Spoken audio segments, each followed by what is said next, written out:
মেয়েটা কত নিষ্ঠুর, জানে জ্বরে পড়ে আছে, তারপরও ফোন দিচ্ছে না। ভালোবাসে এটা জানে বলে কি এত কষ্ট দিচ্ছে? আসলে খুব বেশি ভালোবাসলে কখনো প্রকাশ করতে নেই।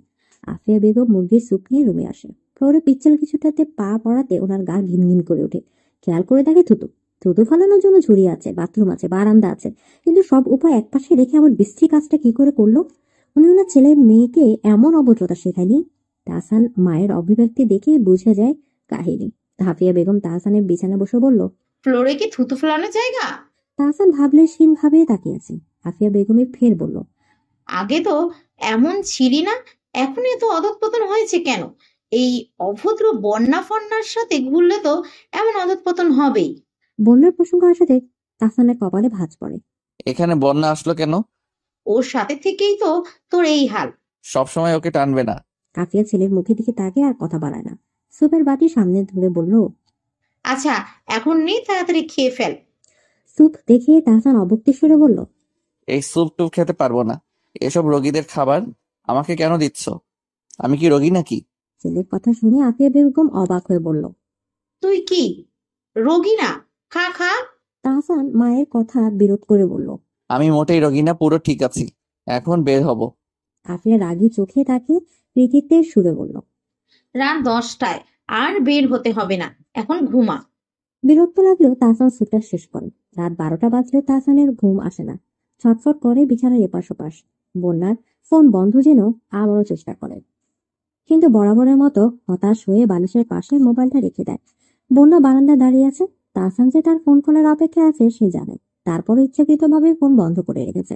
তার মনের মাঝে যে টানা পড়েন তার সমাধান না হওয়া অবধি সে তাহসানের প্রেমের মিষ্টি আলিঙ্গনে সাড়া দিতে পারছে না। তার মন বলছে, তাহসানের কাছে তুই স্বচ্ছ, এত দ্বিধার কিসের? এত দ্বিধা কিসের? বিবেক বলে, কিন্তু সমাজের কাছে অস্বচ্ছ, দোষী। সমাজ দিয়ে কি হবে? সমাজ তোকে নিয়ে সংসার করবে। তাহসান ঠিক থাকলেই হলো। আমরা যে এই সমাজেরই অংশ, এইখানেই আমাদের বসবাস। পরবর্তীতে তাহসানের কষ্টের কারণ হতে চাই না। তাহলে এখনই তাহসানকে সব খুলে বল। সব শোনার পরে যদি সে এগিয়ে আসতে চায়, তাহলে সমস্যা কি? বন্যার বিবেক দানামোনা করে বলল। এখনই বলবো? হ্যাঁ, রাত 3টা বাজে। মনটা হিসহিস করে হাসে। ফোন করে ফোনটা দেখ, তোর আশিক এখনো জেগেই আছে। বন্যা জোরে শ্বাস নেয়। এই দুদিন এই কথাগুলো মন আর বিবেকের মাঝে রীতিমতো ঝগড়া করেছে। বন্যা সিদ্ধান্ত নেয় সে ফোন দিবে। টেবিল ড্রয়ার থেকে ফোনটা এনে অন করে। তারপর তাহসানের নাম্বারে ফোন দেয়। তাহসান তখন বই পড়ছিল। কোনোভাবেই যখন ঘুম আসছিল না তখন ভাবলো সময়টাকে কাজে লাগাই। সেই ভেবে বই পড়া। বালিশের পাশে অবশেষে অবহেলা পড়ে থাকা ফোনটা যখন আচমকা চিৎকার করে ওঠে, তাহসান চমকে যায়। হাতে নিয়ে বন্যার ফোন দেখে একাকার হাসি সারা মুখ জুড়ে ভর করে। রিসিভ করে খানিক রাগে সুরে বলল, এই মেয়ে, ফাইজলামি পেয়েছে নাকি? এমন করে কেউ উধাও হয়ে যায়? বন্যার মন আনন্দে উল্লাস করে বলল। বলেছিলাম না জেগে আছে। বন্যা আস্তে করে এ প্রসঙ্গে এড়িয়ে যায়। মিহি গলায় বলল, আপনার সাথে কিছু কথা আছে। তাহসান মনোযোগী হয়ে বলল। বলো। বন্যা জোরে শ্বাস ফেলে নেয়। চোখ বন্ধ করে নিজের সবচেয়ে খারাপ মুহূর্তটা আরেকজনের কাছে বলতে প্রস্তুত হয়। আমার অতীত নিয়ে বলতে চাইছি। তাহসান কিছুক্ষণ কোনো কথা বলে না, তারপর বলল। বন্যা, আমি এসব শুনতে চাই না। তোমার অতীত যেমনই হোক, আমার সমস্যা নেই। বন্যা বলল, আমার সমস্যা আছে। আমি সবকিছু বিস্তারিত না বললে আপনার প্রস্তাবে রাজি হতে পারছি না। তাহসান মাথা নেড়ে বলল। বলা কি খুব জরুরি? হ্যাঁ। তাহসান নিঃশব্দে শ্বাস ফেলে বলল, সরাসরি বলো, ছাদে আসো। আমি তখন মাত্র 5-এ পরীক্ষা দিয়েছিলাম। এই বাসায় থাকতাম। ছোট গোলুমুলু একটা মেয়ে ছিলাম। ওইটুকুন বয়সে কোমর ছাপানো লম্বা চুল সবাইকে বিমোহিত করত। দেখতে এতটা মিষ্টি ছিলাম যে আমাকে সবাই আদর করত। আব্বা আম্মাও এই ব্যাপারটা স্বাভাবিকভাবেই নিত। কিন্তু একদিন সকালে আমি সামনের দোকান থেকে চিপস কিনতে গিয়েছিলাম। আব্বার সাথে এক আঙ্কেল চাকরি করতো, তো উনি মাঝে মাঝে আমাদের বাসায় আসতো। আমাকে এটা সেটা কিনে দিত। চিপস কিনে বাসায় আসার পথে উনি আমাকে ওনার বাসায় যেতে বলে। ওনার বাসায় নাকি আব্বা আম্মা গিয়েছে। ছোট ছিলাম, অত কিছু যাচাই না করে ওনার সাথে ওনার বাসায় যাই। গিয়ে দেখি ওনার বাসায় কেউ নেই, খালি বাসায় আমরা দুজন। আমি আব্বা আম্মাকে খুঁজলে উনি আমার মুখ চেপে ধরে। এত বড় একটা মানুষের সাথে পেরে উঠছিলাম না। চিৎকার করে নিজের কষ্ট ওনাকে বলেছিলাম, কিন্তু পাষাণ লোকটা আমার মুখ চেপে আমার চিৎকার বন্ধ করতে চেয়েছে। হাত দিয়ে জোরে থাপ্পড় দিয়ে ব্যথা দিয়েছে। প্রচন্ড ব্যথায় আমি যখন কাতর, তখন উনি দেহের ক্ষুধা মেটাতে ব্যস্ত। জানেন, আমি ওনার কাছ থেকে ছাড়া পেতে ওনাকে আব্বা পর্যন্ত ডেকেছি, কিন্তু উনি আমাকে ছাড়েননি। ওনার কর্ম হাসিল করেই আমাকে ছেড়েছে। ততক্ষণে আমি অজ্ঞান হয়ে গেছিলাম। ছোট আমি একটা মেয়ে, যে কিনা তখনও অপরিণত। তার উপরে এত বড় অত্যাচার করে উনি আমাদের বাসা থেকে কিছুটা দূরে আমাকে অচেতন অবস্থায় ফেলে যায়। তখন সম্ভবত দুপুর। আমাকে ওইভাবে রাস্তায় পড়ে থাকতে দেখে লোকজন আসে। আমার অবস্থা দেখে ওনাদের বুঝতে অসুবিধা হয় না ঘটনাটা কি। আব্বা আমাকে ডেকে এনে আমাকে হসপিটালে নিয়ে যায়। টানা 7 দিন হসপিটালে ভর্তি থেকে আমায় বাসায় আনা হয়। তখন থেকে আমি পুরোপুরি বদলে গেছি। কারোর সাথেই কথা বলি না। পুরুষ সম্পর্কে আমার ধারণা পাল্টে যায়। সব পুরুষকে খারাপ মনে হয়। কোনো পুরুষকেই সহ্য করতে পারি না। আশেপাশের মানুষ আমাকে দেখতে এসে ইঙ্গিতে এটা সেটা বলে যায়। আম্মা গুনগুনিয়ে কান্না কাটি সব মিলিয়ে আমি তখন থেকেই আজকের বন্যা সৃষ্টি হয়। তাছাড়া আমার বুকে যে কি পরিমাণ কষ্ট, এটা কাউকে বোঝাতে পারি না। নিজের কাছে নিজেকে খারাপ মনে হয়। সবকিছুর কথা বন্যা কেঁদে কেঁদে বলে। এমন ভাবে তাহসান ওকে কান্না করতে আগে দেখেনি। প্রিয় রমণীর কান্নায় বুকটা কেঁপে ওঠে। বন্যার কথাগুলো শুনতে শুনতে কখন যে তাহসানের চোখ থেকে পানি পড়েছে সে নিজেই জানে না। বন্যার অতীত আসলেই খারাপ। শুনতেই তার এতটা খারাপ লাগছে, না জানি বন্যার কেমন লাগে। বন্যা ফিস ফিস করে বলল। এখনো কি আমাকে আপনার চাই? তাহসান জড়ানো গলায় বলল। খুব চাই। তাহসানের কণ্ঠ শুনিয়ে বন্যা বুঝতে পারে তাহসান কাছে। বন্যাও আরো জোরে কান্না করে দেয়।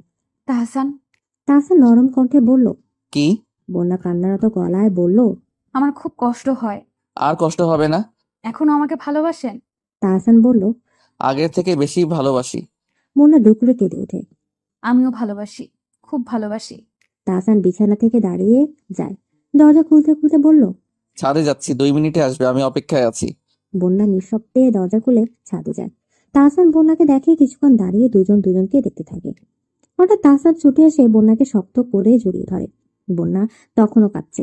তাহসান ফিসফিস করে বলল। এই তখন কি বলেছিল আবার বলো না প্লিজ। বন্যা তাহসানের পিঠে হাত দিয়ে আঁকড়ে ধরেছে। বুকে নাক ঘষে কাঁদে। সেদিন এমন ইচ্ছে হচ্ছিল, আজকে পূরণ হয়ে গেল। তাহসানের কথা শুনে সে ভীষণ আদরে গলায় বলল। খুব বেশি ভালোবাসি। তাহসান আরো শক্ত করে জড়িয়ে ধরে বলল। কোথায় রাখি তোমাকে? বুকের ভেতর নিয়ে যেতে পারলে বোধহয় শান্তি হতো। বন্যা তখনও ফুপিয়ে ফুপিয়ে কাঁদছে। তাহসান বলল।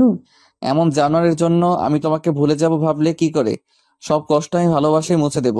আমার উপর বিশ্বাস রাখো, যে ঝড় আসবে আমরা দুজন মিলেই মোকাবেলা করব। তাহসান বন্যাকে সোজা করে দাঁড় করিয়ে চোখের পানি মুছে দেয়। কপালের ঠোঁট ছুঁয়ে ভালোবাসার প্রথম পরশ দেয়। তারপর বন্যাকে ছেড়ে দেখে বন্যা লজ্জা পাচ্ছে। তাহসান হেসে বলল। তোমাকে লজ্জা পেতে দেখলে দারুণ লাগে। বন্যা নিশ্চুপ।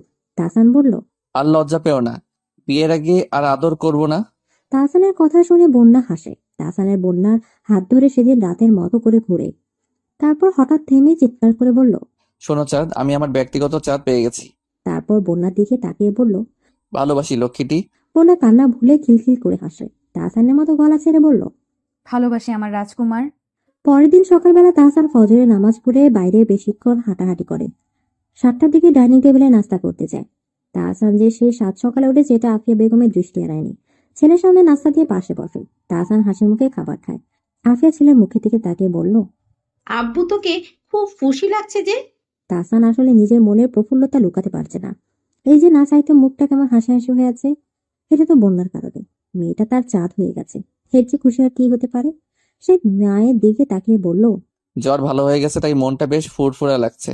আফিয়া হেসে ছেলের মাথায় হাত বুলায়। সবসময় এমন হাসি খুশি থাকবি, তোকে এমন দেখতেই আমার ভালো লাগে। তাহসান বাধ্য ছেলের মতো মাথা এলিয়ে বলল। আচ্ছা।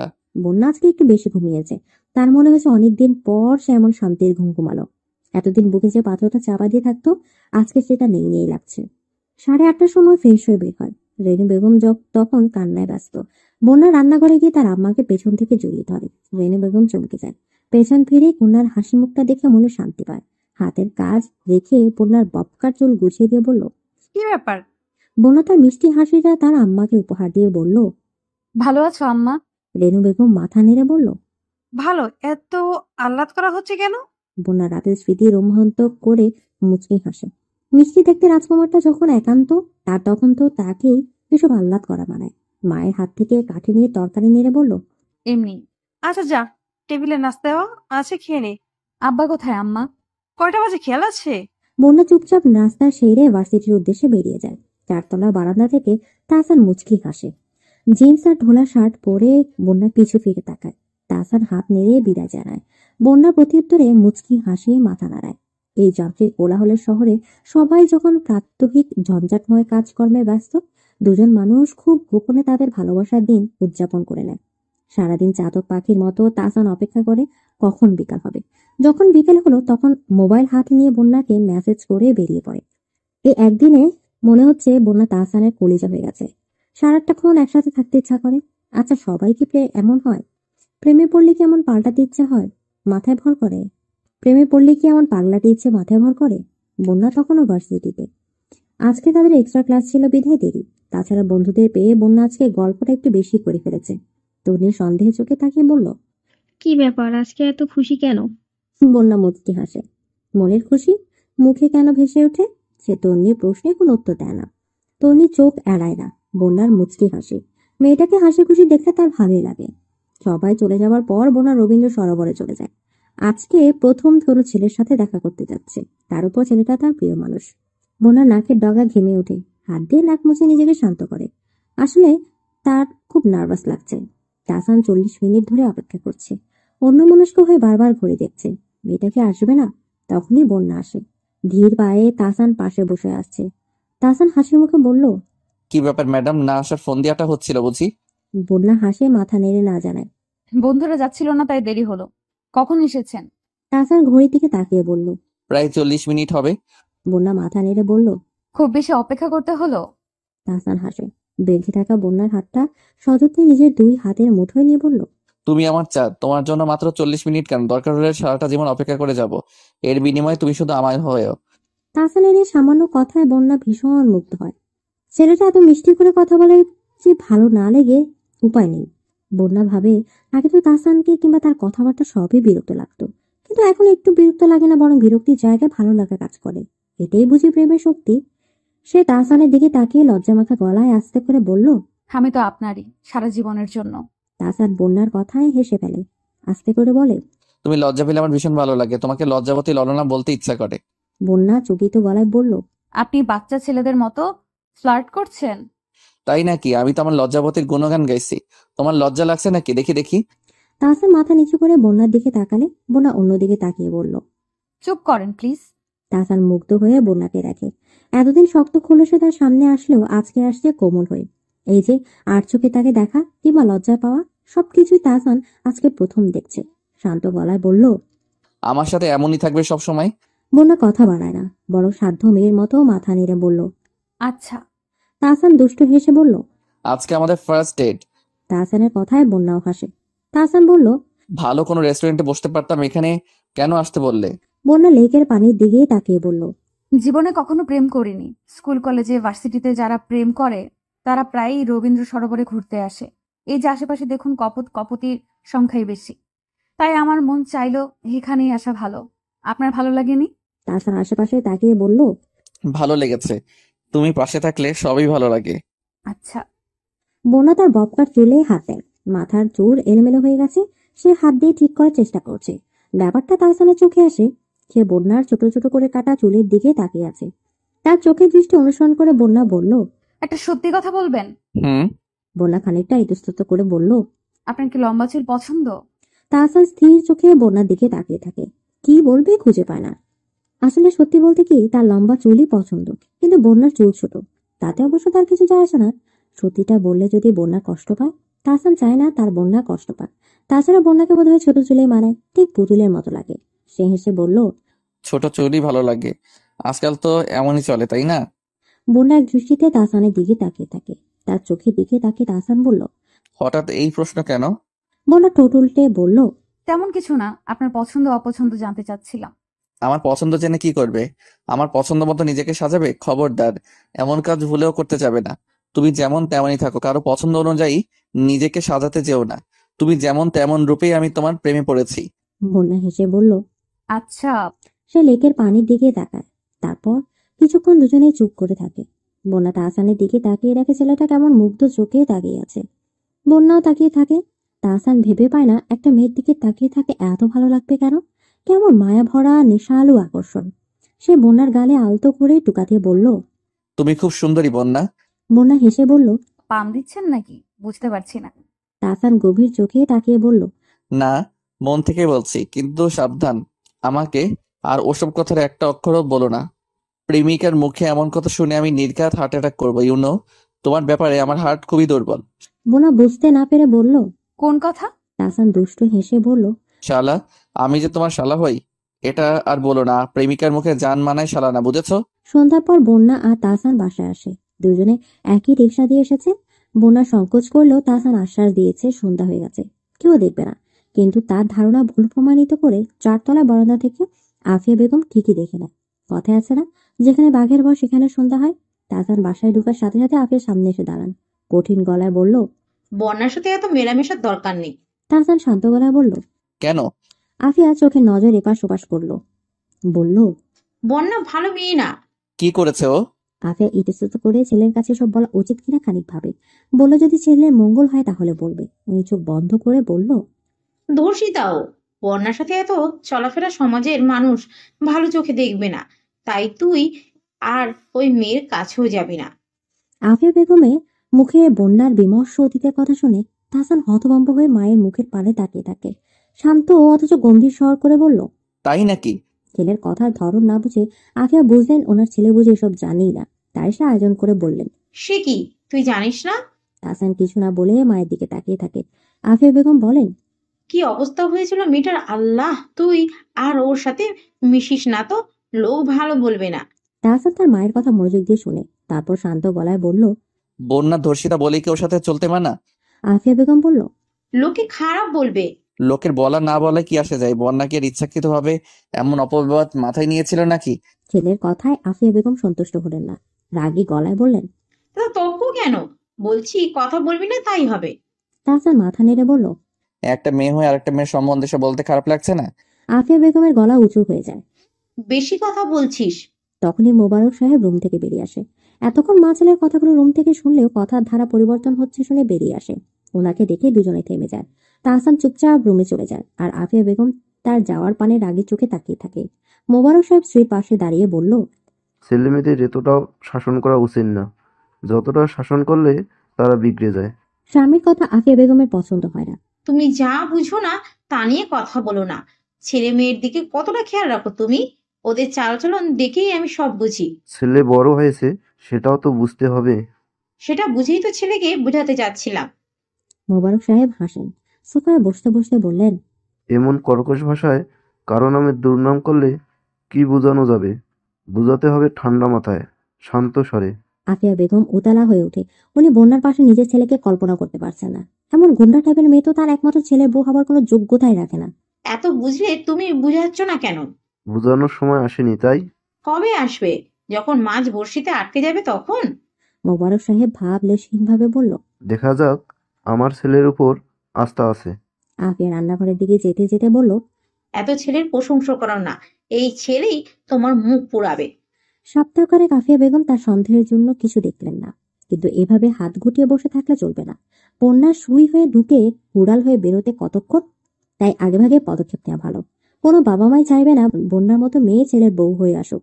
সকালে বন্যা ভার্সিটিতে চলে যাওয়ার পরে আফিয়া বেগম বন্যাদের ফ্ল্যাটে দিয়ে যায়। রেনু বেগম ওনাদের দেখে খুব খুশি হয়।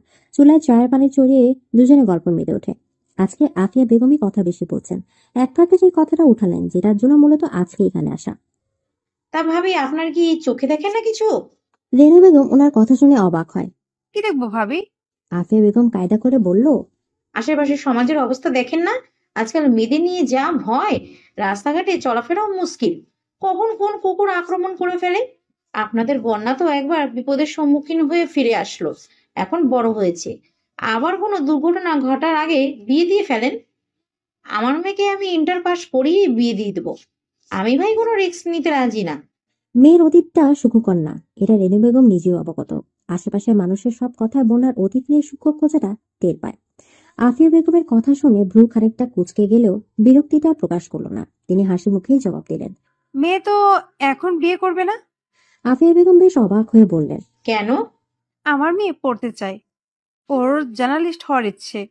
আফিয়া বেগম বললেন, পড়ার অজুহাত দিচ্ছে ভালো কথা, কিন্তু খেয়াল রাখবেন যেন পড়ার নাম করে বিপথে চলে না যায়। হ্যাঁ, তা তো রাখছি। আপনার জন্য আমার খুব মায়া হয়। ওর বিয়ে দিতে পারলে বোধ হয় আপনার চিন্তা কিছুটা কমতো। রেনু বেগম চুপ করে থেকে কথাটা ভাবলেন। উনি যেটা বলেছে সেটা একদম ফেলে দেওয়ার মতো না। আসলে বন্যার একটা ব্যবস্থা করতে পারলে ওনার চিন্তা কিছুটা কমতো। ওনাকে কিছু ভাবতে দেখে আফিয়া বেগম বললেন, আমার কাছে একটা পাত্রের সন্ধান আছে, আমার চেনা জানা। আপনি চাইলে যোগাযোগ করতে পারি। তাই নাকি? তার ছেলে কি করে? ব্যাংকে চাকরি করে, ভালো ছেলে। আপনি চাইলে আলাপ করিয়ে দেব। রেনু খানিকটা ইতস্তত করে বলল। বন্যাকে আর বন্যার বাবাকে না জানিয়ে সিদ্ধান্ত নিতে পারছি না। আফিয়া বেগম আশ্বাস দিয়ে বললেন, আরো দেখলেই কি আর বিয়ে হয়ে যায়? দেখতে সমস্যা নেই তো। তা না, কিন্তু আফিয়া বলল, এত ভাববেন না তো। আপনি বললে আলাপ দেই। আজকাল যোগ্য মতো পাত্রপাত্রী জোগানো বড় কঠিন কাজ। আমার ছেলেকেই দেখুন, ভাবছিলাম বিয়ে করে দেব, কিন্তু মন মতো হচ্ছে না। এখন কি যুগ আসলো, মেয়েরা তো চালাকই। মেয়েদের বাবা মা তো আরো কয়েক ডিগ্রি চালাক। এরা ফন্দি করে বাড়িওয়ালার ছেলে হাত করতে চায়। আমার তাহসানকে নিয়ে তো রাজ্যের চিন্তায় আছি, কোন সময় কোন বাজে নষ্ট মেয়ের হাতে পড়ে। আফিয়া বেগমের এমন অদ্ভুত কথায় রেনু বেগম থতমত খেয়ে যায়। তাহসানের সাথে ইদানিং বন্যাকে দেখা যাচ্ছে, যা ওনার চক্ষু গোচর হয়নি। আফিয়া বেগমও নিশ্চয়ই দেখেছে, তাই তো এমন কথা বলছে। উনি কি বলবে ভেবে পায় না। কিছু না বললে ব্যাপারটা খারাপ দেখায়, তাই আলতো হেসে বলল, আপনার ছেলে তো ভালোই, এসবে নিশ্চয়ই জড়াবে না। তা কি করে বলি? আশেপাশের মেয়েরা কি আর ভালো থাকতে দেবে? আমার আলাভোলা ছেলে মেয়েদের হাতের নাড়াই তো বুঝবে না। রেনু বেগম অনিচ্ছা সত্ত্বেও মাথা নেড়ে বলল। হ্যাঁ, তা ঠিক। রেনু বেগমের এমন ভাবলেশহীন ভাবে কথা বলায় আফিয়া বেগম আর কথা বলার উৎসাহ পেলেন না। তার কথা না বললেই বাকি, আসল কথা আকারে ইঙ্গিতে বলে দিয়েছেন। উনি উঠে দাঁড়ান।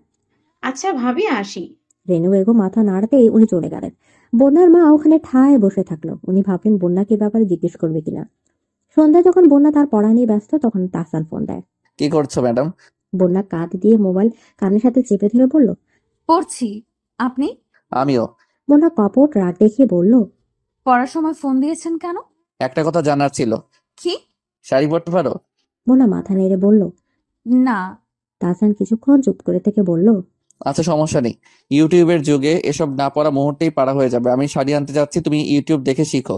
বন্যা দ্বিমত করে বলল। কিন্তু আমি। তাহসান মিহি গলায় আবদার করে বলল। তোমাকে শাড়ি পরা দেখতে ইচ্ছে করছে। বন্যা হেসে বলল, বিয়ের সময় দেখা যাবে, এত আগে ভাগে দেখা ভালো না। তাহসান আফসোসের গলায় বলল। তার আগে যদি আমি মারা যাই, তুমি আমার ইচ্ছা পূরণ করবে না বলো? বন্যার বুকটা কেমন ধক করে ওঠে, মাথা নেড়ে উঠল। আচ্ছা। তাহসান মুচকে হাসে। শক্ত খোলসের আবরণে বন্দি বন্যার যে কোমল একটা মন আছে, যে মন কিনা আজকাল তাহসানকে হারাতে ভয় পায়। তার ইমোশনাল কথায় বন্যা পড়ে যায়। তাহসান শাড়ি কিনে বন্যার বারান্দা দিয়ে শপিং ব্যাগ দিয়ে কর্তৃত্বের গলায় বলল। ছাদে? ওকে। বন্যা আটকে উঠল। বাসার সবাই এখনো জেগে আছে, আমি কখনো ওনাদের সামনে শাড়ি পরে যেতে পারবো না। তাহসান কিছুক্ষণ ভেবে বলল। সবাই ঘুমোলে এসো। বন্যা নিচু গলায় ফিসফিস করে বলল, তাহলে রাত 12টার পরে। সমস্যা নেই।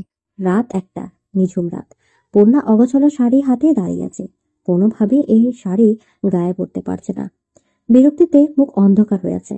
হাতের শাড়ি বিছানায় ছুঁড়ে মেরে বলল, ফুরবাল, আমারে দিয়া এসব হইব না। তখন তাহসান ফোন দেয়।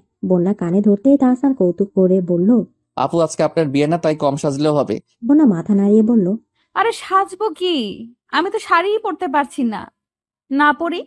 তাহসান কিছুক্ষণ চুপ থেকে বলল, একটু পেঁচিয়ে টেঁচিয়ে চলে আসো না, আমি তো। অগত্যা বন্যা আবারও শাড়ি হাতে নিয়ে পেঁচায়।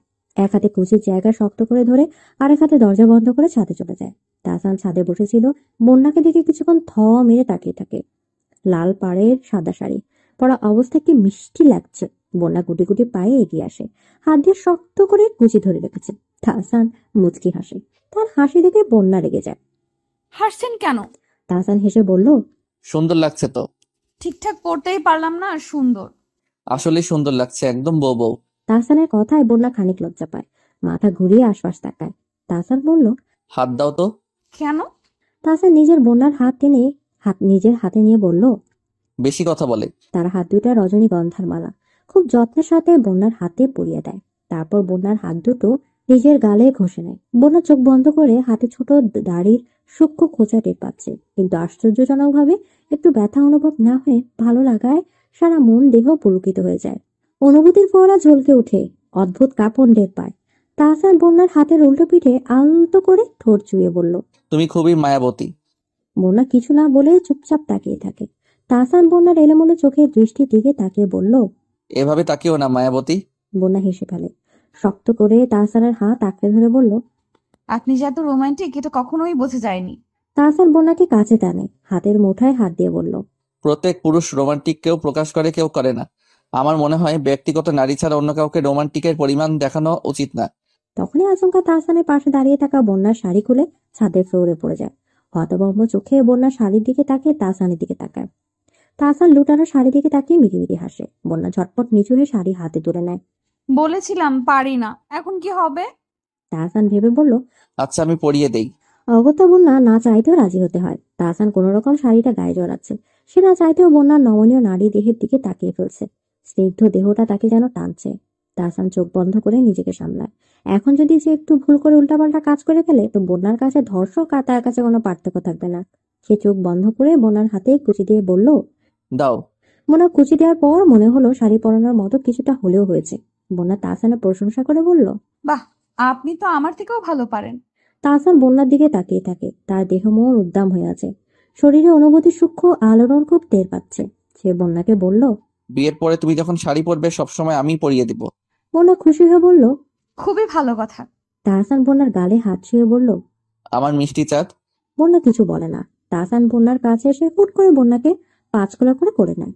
ছাদের এই মাথা থেকে ও মাথা হাঁটতে হাঁটতে ভুরসালি গলায় গায়ে ওঠে, আমি হব রাত আর তুই হবি চাঁদ। জ্যোৎস্নায় ঘর আমাদের, তুই হলে রোদ, আমি রংধনু হই। ছিল সে শহর আমাদের, ভুলে যেতাম কোলাহল, বুঝে নিতাম সবই বল। ছিল রোদের চলাচল আমাদের, আমি হব রাত আর তুই হবি চাঁদ। জ্যোৎস্নায় ঘর আমাদের। বন্যা তাহসানের গলা আঁকড়ে ধরে। এই লোকটা খুবই ভয়ঙ্কর। তার মাঝে কেমন মাতাল মাতাল বিষয় রয়েছে। সে তাহসানের কানে মুখ দিয়ে ফিসফিস করে বলল, এত ভালোবাসা দিয়েন না প্লিজ, আমার খুব ভয় হয়। তাহসান বন্যার মতো করে ফিসফিস করে বলল, আমার তো ইচ্ছে করে সব আদর ভালোবাসা একসাথে সব তোমার পায়ে ঢেলে দিই আমার চাঁদ। বন্যা কিলকিল করে হাসে। তাহসানের কাঁধে মাথা রেখে ফিসফিস করে বলল, আপনি খুব দুষ্টু। তাহসান বন্যার হেলানো মুখের দিকে তাকিয়ে বলল, আমি মোটে দুষ্ট না, শুধুমাত্র তোমার কাছে আসলে আমার যত দুষ্টামি করতে ইচ্ছা করে। বন্যা তাহসানের গালে হাত রাখে। বন্যার হাতের স্পর্শ পেয়ে তাহসান বন্যার দিকে তাকিয়ে থাকে। দুজনের চোখে ভালোবাসার মৃদু মিষ্টি কথার আদান প্রদান হয়। বন্যা আস্তে করে বলল, নামিয়ে দিন না। তাহসান মাথা নেড়ে বলল, কেন? এমনি। তাহসান বন্যাকে নামিয়ে দেয়। বন্যা আকাশে তারার দিকে তাকিয়ে থাকে। তার কেন জানি মনে হচ্ছে এই আকাশ ভরা তারা তাকে ভালোবাসার জন্য শুভকামনা জানাচ্ছে। বন্যা আর তাহসান ছাদের ফ্লোরে পিঠে পিঠ লাগিয়ে বসে। বন্যা পরম আবেশে চোখ বন্ধ করে রাখে।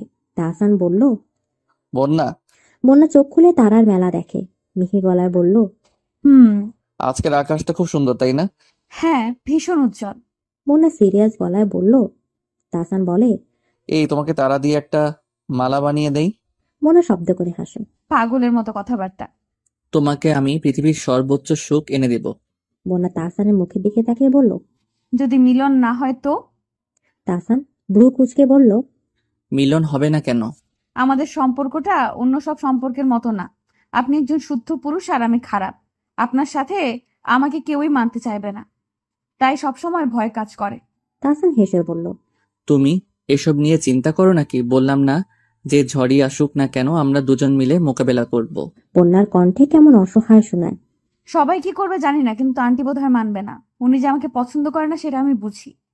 বন্যার কথায় তাহসান যেন কথা বলে না। তার আম্মু যে বন্যার পছন্দ করে না সেটা সেও জানে। তাহসান বন্যাকে সান্ত্বনা দেওয়ার জন্য বলে, সব সম্পর্কই প্রথমে কেউ মানে না, কিন্তু পরে সবাই মেনে নেয়। আম্মু রাজি হবে, দেখো। রাজি হলেই ভালো। তাহসান বন্যার মন খারাপ টের পায়। সে বন্যার মন খারাপ দূর করতে বলল, চাঁদের মুখে অমাবস্যা মানায় না, পূর্ণিমার আলোয় শোভা পায়। এই কথাটা তুমি জানো তো? বন্যা মাথা নেড়ে বলল, জানি। তাহলে আমার চাঁদের মুখে অমাবস্যার অন্ধকার কেন? বন্যা তাহসানের বলার ধরনে হেসে ফেলে। বন্যার মুখের দিকে তাকিয়ে তাহসান বলল, এইভাবেই হাসবে বন্যা। বন্যা তাহসানের চোখের দিকে তাকিয়ে থাকে, চোখের নজর সরায় না। তাহসান বলল, কি দেখো? আপনার কি শোনেন, আমার একটা ইচ্ছা আছে। কি ইচ্ছা শুনি?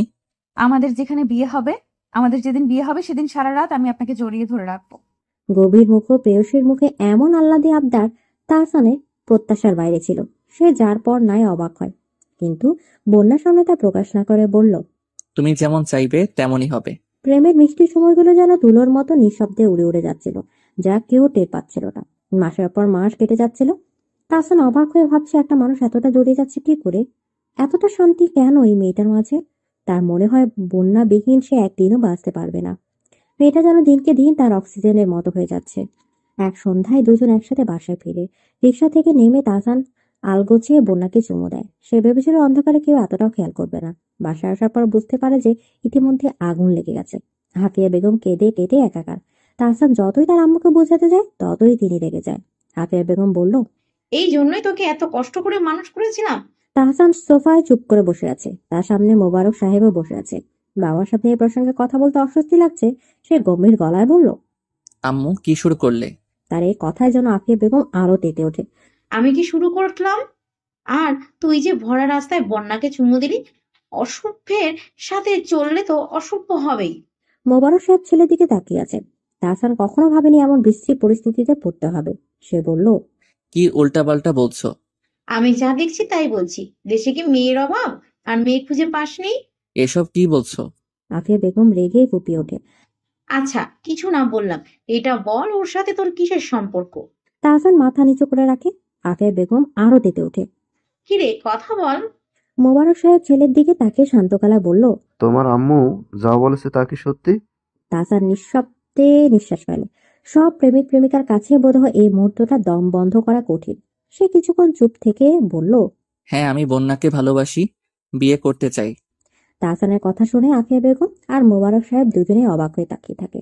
আফিয়া বেগম মোবারক সাহেবের দিকে তাকিয়ে বলল, খুব তো ছেলে নিয়ে বড়াই করতে, এখন বলেছিলাম কিছু করো।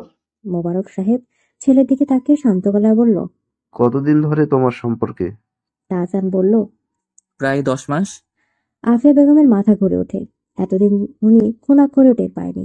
এতদিন যা হয়েছে তা বাদ, এসব চিন্তা মাথা থেকে নামিয়ে ফেলো। আস্তে আস্তে যেন তাহসানের লজ্জা কমছিল। সে তার বাবার সামনে সাবলীল গলায় বলল, বিয়ে করব। অসম্ভব। এমন নষ্ট মেয়েকে বিয়ে করে ছেলের বউ বানাতে আমি ইচ্ছুক না। বারবার একটা কথা বলবে না। বন্যা ইচ্ছাকৃতভাবে নষ্ট হয়নি। এই অসুস্থ সমাজ তাকে অপবাদ লাগিয়েছে। যাই হোক, আমি এই সম্পর্ক মানি না। তাহসান চিবিয়ে চিবিয়ে বলল, আমি জীবন কাটাবো, সম্পর্কটা আমাকেই মানতে দাও। আফিয়া বেগম রেগে মেগে বলল। আমি কালকে এই ফ্যামিলিকে বাসা থেকে বের করে দিব। তাহসান উঠে দাঁড়ায়। বাবার দিকে পূর্ণ দৃষ্টিতে তাকিয়ে বলল, আব্বু শুনে রাখুন, আমি বন্যাকেই বিয়ে করব। তাহসান আর সেখানে দাঁড়ায় না, হনহন করে রুমে চলে যায়। আফিয়া বেগম স্বামীর দিকে তাকিয়ে বলল, আমি এক্ষুনি ওই বাসায় যাব। মেয়ে যে লেলিয়ে দিয়েছে তা কি আর বুঝি না? আমার ছেলের বাড়ি আছে দেখেই হাত করেছে লোভী। রেনু বেগম আর ওনার স্বামী শফিক ইসলাম ড্রয়িং রুমে সোফায় বসে টিভি দেখছিলেন। একাধারে কলিং বেল বাজাতে দুজনে বিরক্ত। রেনু বেগম উঠে গেলেন। একটু আগেই তো বন্যা ফিরে এলো, এখন আবার কে এলো? দরজা খুলে দেখেন আফিয়া বেগম ক্ষিপ্ত দৃষ্টি মেলে ওনার দিকে তাকিয়ে আছে। পেছনে মোবারক সাহেব। রেনু বেগম মনে মনে আন্দাজ করলেন যে কিছু সমস্যা হয়েছে। উনি হাসার চেষ্টা করে বলল, কি ব্যাপার ভাবি? ওনার কথায় আফিয়া বেগম তেলে বেগুনে জ্বলে ওঠে। কি ব্যাপার? আপনার মেয়েকে জিজ্ঞাসা করেন কি ব্যাপার। উচ্চকণ্ঠের কথা শুনে শফিক ইসলাম এগিয়ে আসে। রেনু বেগম থমথমে খেয়ে বলল, বন্যা কি করেছে? বন্যা কি করেনি তা বলেন। আমার লক্ষ্মী ছেলেটার মাথা চিবি খেতে দ্বিধা করেনি। শফিক ইসলাম গম্ভীর গলায় বলল, কি যাতা বলছেন? বন্যা এমন মেয়ে না। ওনার কথা শুনে যেন আফিয়া বেগম আরো বেশি রেগে যায়। যা তা বলছি, শুধু মেয়ে জন্ম দিলেই হয় না, কই যাচ্ছে কি করছে এসব ব্যাপারেও খেয়াল রাখতে হয়। এমনিতেই মেয়ে নষ্ট, তার উপর আমার ছেলেটার পিছনে লাগিয়ে দিয়েছেন। ওনার কথা শুনে রেনু বেগম আর শফিক ইসলাম দুজনেই হতভম্ব। এই মহিলা কি বলে? মাথা নষ্ট নাকি? ওনারা কেন ছেলের পেছন মেয়েকে লাগাতে যাবে? রেনু বেগম এবার গম্ভীর গলায় বলল, একদমই উল্টাপাল্টা কথা বলবেন না। আমরা আমাদের মেয়ের আপনার ছেলের সাথে লাগিয়ে দিইনি। তা দেননি, কিন্তু বাড়িওয়ালা ছেলে থেকে লোভও সামলাতে পারেননি। শফিক ইসলাম অবাক হয়ে বলল, আপনি আমাদের বাড়ির লোভ দেখাচ্ছেন? তা দেখেই তো মেয়েকে নিয়ে দিয়ে আবার ছেলেটাকে অত পাগল বানিয়েছেন। কান্নায় রেনু বেগমের গলা রোধ হয়ে এলো। তো কান্না না করে বলল, ফালতু কথা বলবেন না, আমার মেয়ে এমন না। আফিয়া বেগম সামনের দিকে এগিয়ে এসে বলল, 100 বার বলবো, অসভ্য মেয়ে একটা। রেনু বেগম নিশ্চুপ হয়ে তাকিয়ে থাকে। মোবারক সাহেব আফিয়া বেগমের হাত ধরে বলল, চুপ করো, এভাবে সমাধান হবে না। এসব নিয়ে পরে কথা হবে। বাসায় চলো। স্বামীর কথায় আফিয়া গা করে না। কিসের পরে কথা হবে? এখনই যা বলার বলবো। এই অসভ্য মেয়ে নিয়ে আজকেই বাসা ছেড়ে চলে যাবেন। যদি না চান তা খারাপ হবে। এ কথা বলে আফিয়া হনহন করে চলে যায়। মোবারক সাহেব স্ত্রীর কথায় বেশ বিব্রত বোধ করে। শফিক ইসলাম আর রেনু বেগমের দিকে তাকিয়ে বলল, ওর কথায় কিছু মনে করবেন না ভাই, আসলে হুট করে এসব শুনে মাথা ঠিক নেই। উনি চলে যাওয়ার পর রেনু চুপচাপ ভেতরে আসে। বন্যা তার রুমের দরজায় ঠায় দাঁড়িয়ে আছে, চোখে হতবিহ্বল ভাষা। রেনু বেগম কোনোদিন না তাকিয়ে বন্যার দিকে এগিয়ে যায়। বন্যার সাথে যে তাছাড়া কিছু হচ্ছে তা উনি আন্দাজ করেছিল। এমনকি বন্যা জিজ্ঞেসও করেছিল, কিন্তু বন্যা বলেছে তারা নাকি বন্ধু, এর বেশি কিছু না। মেয়ের এমন ওড়নচণ্ডী ভাব রেনু বেগমও কখনো ভাবেনি বন্যা যে এমন কিছু করবে। বন্যা মাকে সামনে এগিয়ে আসতে দেখে কিছু বলতে চায়, তার আগে রেনু বেগম শরীর কাঁপিয়ে ভয়ানক এক থাপ্পড় দিয়ে দেয়। থাপ্পড় দিয়ে থামে না, বন্যার দুগালে সজোরে হাত দিয়ে চেপে ধরে বলল। এসব শোনানোর জন্যই বেঁচেছিলি? বন্যার চোখ উপচে পানি পড়ে, কথা বলার চেষ্টা করে। আম্মা, রেনু বেগম শব্দ করে কাঁদছে, ফুপিয়ে ফুপিয়ে বলল, সেদিন মরে গেলি না কেন? মরে গেলে তো আজ এই দিন দেখতে হতো না। সারা জীবন আমাকে মানুষের কথা শোনানোর আয়োজন করতে তুই ব্যস্ত। তোর জন্ম দেওয়ায় আমার জন্য পাপ ছিল। আজকে এসব শোনার পর আমার মন চাচ্ছে আমি মরে যাই। বন্যা দুদিকে মাথা নেড়ে বলল। আম্মা এসব রেনু বেগম কড়া গলায় শাসিয়ে বলল, সব সত্যি বল, মিথ্যে বলবি না। বন্যার বুকে কেমন ধিম ধিম করে ভয় নেচে ওঠে, ভয়ে দম বন্ধ হয়ে আসে। কিন্তু এখন মিথ্যা বলা মানে ভালোবাসা অস্বীকার করা। কিন্তু যে একবার ভালোবাসার সুধা পান করে সে কি করে অস্বীকার করবে? সাহসী বন্যা মুহূর্তেই কেমন গা নড়ে চলে যায়। সে মাথা নিচু করে বলল। হ্যাঁ। তিনি আবারও বন্যাকে আঘাত করে, প্রচন্ড শব্দ হয়। বন্যা দরজায় ছিটকে পড়ে। রেনু বেগমের হাত ধরে শফিক ইসলাম আটকে দেয়। বন্যার গালে হাত দিয়ে হতবিহ্বল হয়ে মায়ের দিকে তাকিয়ে আছে। শফিক ইসলাম বললেন, পাগল হয়ে গেলেন নাকি? রেনু বেগম চিৎকার করে কেঁদে কেঁদে বলল, তুমি বলো, এই মেয়ের জন্য কোন মানুষের কথা শুনেছি?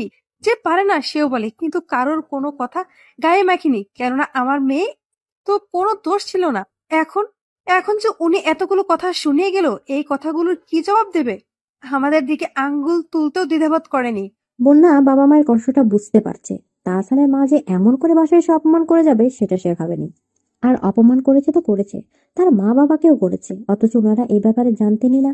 বন্যা মায়ের কথায় ফুঁপিয়ে ওঠে, এলোমেলো চোখে এদিক ওদিক তাকায়।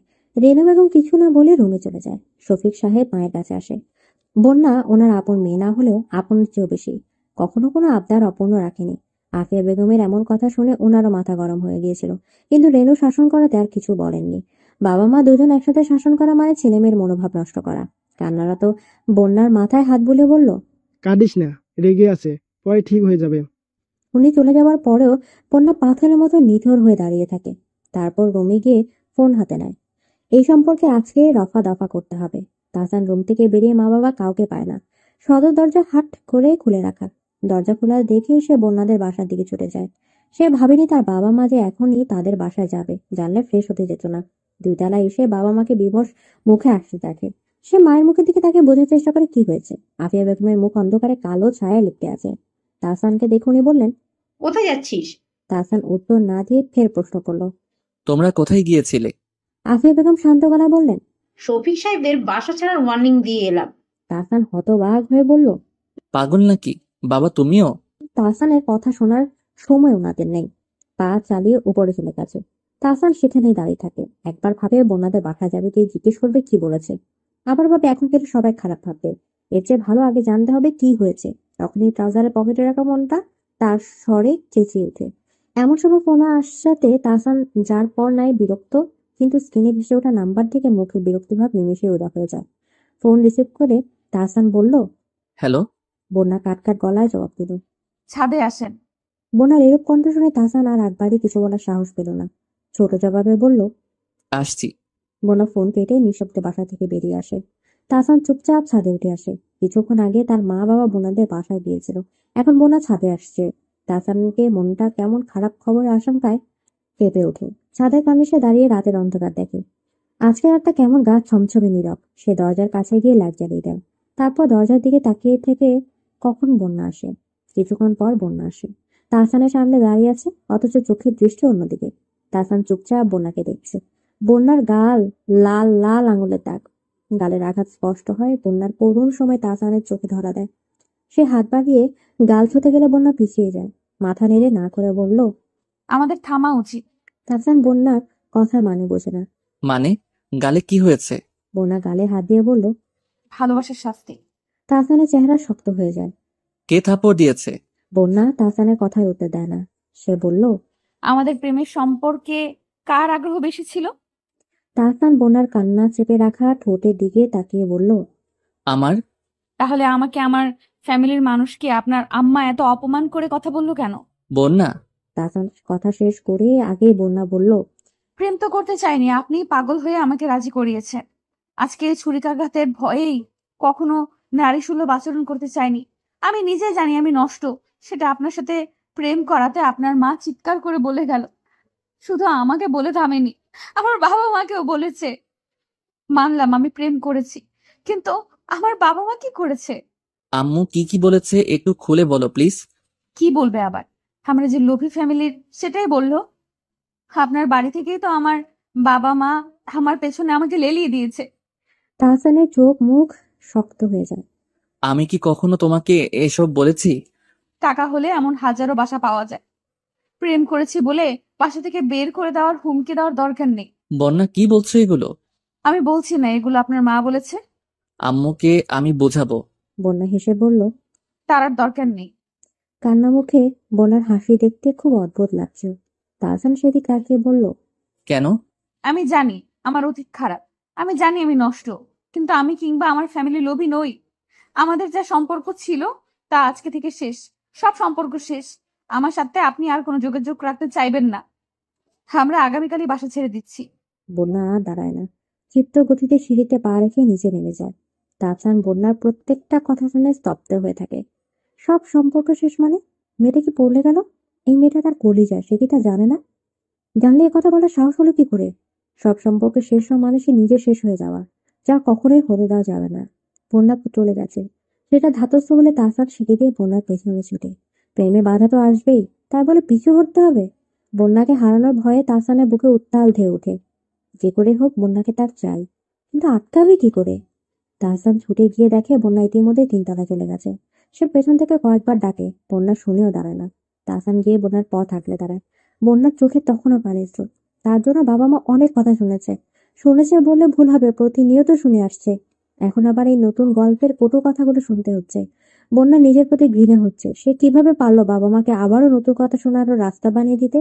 সে তো জানতো তার অতীত কি, তারপর কেন পা বাড়ালো এই ভয়াবহ কঠিন রাস্তায়? মায়ের ছলছল চোখ বন্যার বুকে বর্ষার মতো বিঁধে আছে। তাহসানের ডাক শুনেও তাকানোর ইচ্ছা হয় না। সব নষ্টের মূল এই ছেলে। আঠার মতো গায়ের সাথে লেগে প্রেম করেছে। বন্যা তো প্রেম করতে চায়নি, তাহলে তার কোনো সবটা দোষ হবে? তার বাবা মা কেন কথা শুনবে? তাহসান পদ আগলে দাঁড়ালে বন্যা চাপা গলায় হিসিয়ে বলল। সামনে থেকে সরে দাঁড়ান। তাহসান আকুর আবেদন করে বলল, আমার কথাটা শোনো প্লিজ। কোনো কথা শুনতে চাই না। এভাবে সমাধান হবে না। প্রেমে ঝড় আসবেই, তাই বলে সরে যাওয়া তো বুদ্ধিমানের কাজ না। বন্যা ফুঁসে উঠে বলল, আমার বাবা মা কি আপনার সাথে প্রেম করেছে? প্রেম করেছি আমি, কথা শোনালে আমাকে শোনাবে। কিন্তু আপনার আম্মা আমার বাবা মাকে অপমান করে গেছে। প্রেম কি একা একা করা যায়? প্রেম করতে ছেলে লাগে না? আমি তো আপনার সাথে প্রেম করেছি, তাহলে আমি কেন একা কথা শুনবো? আমার বাবা মা কেন মিথ্যা অপবাদ নিবে? মগের মুলুক পেয়েছেন নাকি? তাহসান ক্ষিপ্ত বন্যার দিকে তাকিয়ে থাকে। রাগে মুখে লাল আভা ছড়াচ্ছে। সে অনুনয় করে বলল, আমি আম্মুর সাথে কথা বলে সব সমস্যার সমাধান করে নেব। তুমি প্লিজ উল্টাপাল্টা কিছু বলো না। বলবো না মানে? 100 বার বলবো। আজকে থেকে আমাদের বন্যা কথা শেষ করার আগে তাহসান তাকে থামিয়ে দেয়। তুমি আমার হৃদয়, বন্যা। আমাকে ছেড়ে যাওয়ার কথা বলো না। বন্যার বুকে শীতল বাতাস বয়। এই ছেলেটার কাছে শক্ত আবরণ মেখে থাকা বড়ই দুষ্কর। সে বলল, ভালোবাসলে তাকে প্রাপ্য সম্মান দিয়ে রাখতে হয়, তা শিখুন। আমাকে যদি ভালোই বাসেন তো মর্যাদা দিয়ে নিজের করে নিন। আমি এমন ভাবে আপনার হতে চাই যেন কেউ অপবাদ দিতে না পারে। বন্যার কথা শুনে তাহসান মাথা নাড়িয়ে সম্মতি জানায়। মুখে বলল, হাত ধরেছি এত সহজে ছেড়ে দেওয়ার জন্য নাকি? তুমি শুধু শক্ত থেকো, আমি বাকিটা সামলে নেব। বন্যা মাথা নাড়িয়ে চলে যায়। তাহসান সাথে হাঁটতে হাঁটতে বলল, আর একটু থাকো। বন্যা তাহসানের শান্ত চোখ দুটোর দিকে তাকায় আর বলে, মা জানতে পারলে আরো খারাপ হবে। তাহসান বন্যার হাত ধরে হাঁটা থামায়। গালের দাগে হাত ছুঁয়ে বলল, সব আঘাত আমার হোক। বন্যা গাল থেকে হাত ছুড়িয়ে দেয়। মুখে বলল, ছেলেদের আঘাত করা হয় না, আঘাত করা হয় মেয়েদের। তাহসান আলতো করে হাত ধরে বলল, ভালোবাসি। বন্যা তর্ক করে না, স্বেচ্ছায় তাহসানের ডাকে সাড়া দেয়। ঠোঁট অল্প নাড়িয়ে সায় দিয়ে বলল, আমিও ভালোবাসি। এই কথাই থেকো। আমার হাত ছেড়ে এক মুহূর্তের জন্য অন্যদিকে যাবে না, তাহলে আমি তাণ্ডব বসিয়ে দেব। তারপর বন্যা চুপচাপ বাসায় চলে যায়। সবাই তখন খাবার খাওয়া প্রায় শেষ। বন্যা গিয়ে খেতে বসলো। রেনু বেগম মেয়ের দিকে তাকায়। তখন থাপ্পড় মেরে উনি নিজে কষ্ট পেয়েছেন। বাবাহারা মেয়েকে আঘাত দিতে 10 বার ভাবেন। এখন তাহসানের সাথে দেখা করে এসেছে বুঝতে পেরেও চুপ থাকলেন। উনি কড়া গলায় বললেন, কালকেই এই বাসা ছেড়ে দেব। বাসা ছাড়ার আগে আর কোনো ঘটনা ঘটিও না। বন্যা মাথা নাড়ে। রেনু ভ্রুকুটি করে জিজ্ঞেস করলো, তাহসানের সাথে দেখা করতে গিয়েছিলি? হ্যাঁ। তাহসানের সাথে সব যোগাযোগ বন্ধ করে দে। এতটাও ফেলানো হয়নি যে কোনো ছেলের পিছনে ঘুরে বিয়ে করতে হবে। বন্যা তপ্ত শ্বাস ফেলে বলল, তাহসান মানিয়ে ফেলবো সবাইকে। ইতিমধ্যে সবার খাওয়া শেষ। রেনু বেগম সবার প্লেট একসাথে করতে করতে বলল, মানলেও কি, ওর মা তোকে একটু পছন্দ করে না। আর শাশুড়ি অপছন্দে বিয়ে হলে সংসার কখনো সুখ হয় না। বলতে বলতে রেনু বেগমের গলা কেঁপে ওঠে। বন্যা মায়ের সব খেয়াল করছে। মা নিঃসন্দেহে তার ভালো চায়, কিন্তু সেও তো জানে তাহসান তাকে কতটা চায়। সে তাহসানের পক্ষ নিয়ে বলল, মা, তাহসান আমাকে বিয়ে করবে আর কাউকে খারাপ কথা বলার সুযোগ দেবে না। রেনু বেগম মেয়ের মুখের দিকে তাকায়। ছেলেরা বিয়ের আগে এসব বলে, কিন্তু বিয়ের পর দেখা যায় কাহিনী উল্টো হয়ে গেছে। বন্যা প্রতিবাদ করে বলল, তাহসান এমন না, সে আমাকে ভালোবাসে। রেনু বেগম মেয়ের মুখের দিকে তাকায়। সে কি সে বন্যা যে ছেলে সহ্য করতে পারতো না? ভালোবাসা বিয়ে এসবের কথা শুনলে রেগে যেত। বন্যার বিস্তর পরিবর্তনে উনি অবাক হয়। তাহসান বাসায় গিয়ে দেখে তার আব্বু আম্মু ড্রয়িং রুমে চুপচাপ বসে কিছু যেন অপেক্ষায় আছে। কে কাছে যাওয়াতে সবাই নড়ে চড়ে বসে, যেন তার জন্য এই দীর্ঘ অপেক্ষা। আফিয়া বেগম তীব্র দৃষ্টি নিক্ষেপ করে তার দিকে তাকিয়ে আছে। সে লজ্জা পেল না, বরং মায়ের সামনে সোফায় বসে বলল।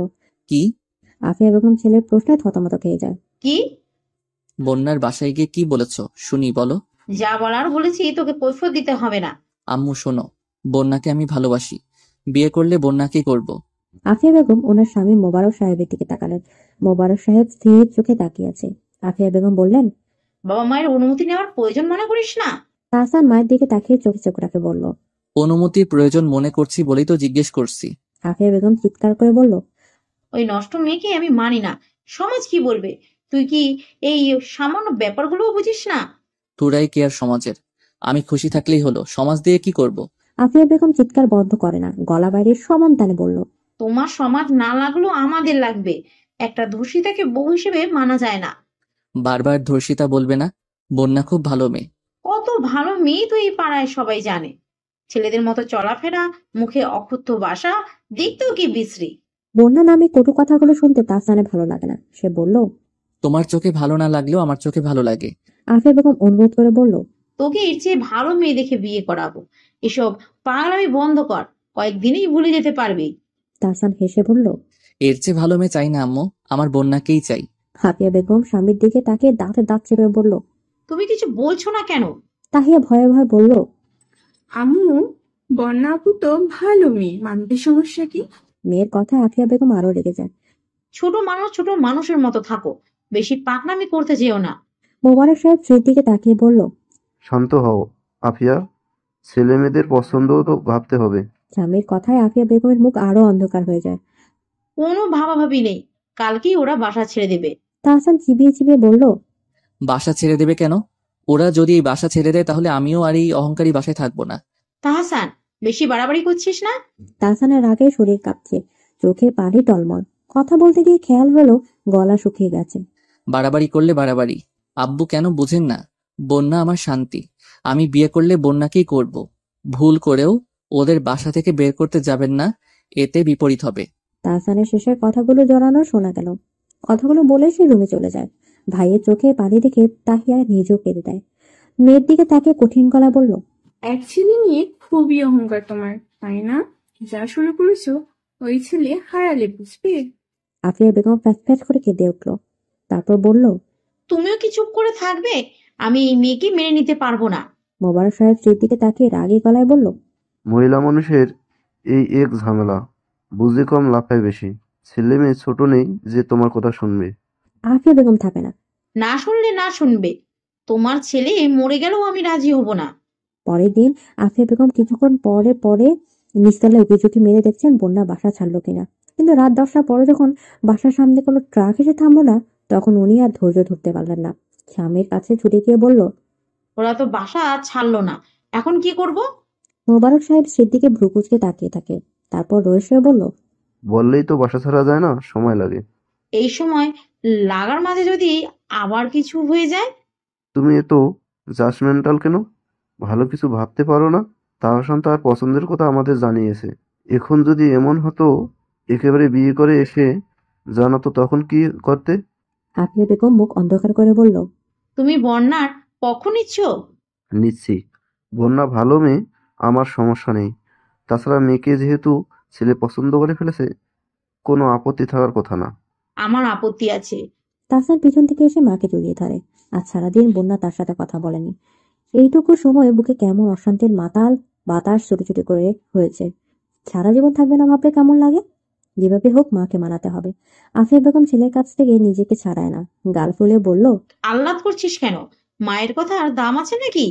তাহসান নরম স্বরে বলল, তোমাকে আমি কতটা ভালোবাসি তোমার ধারণা আছে?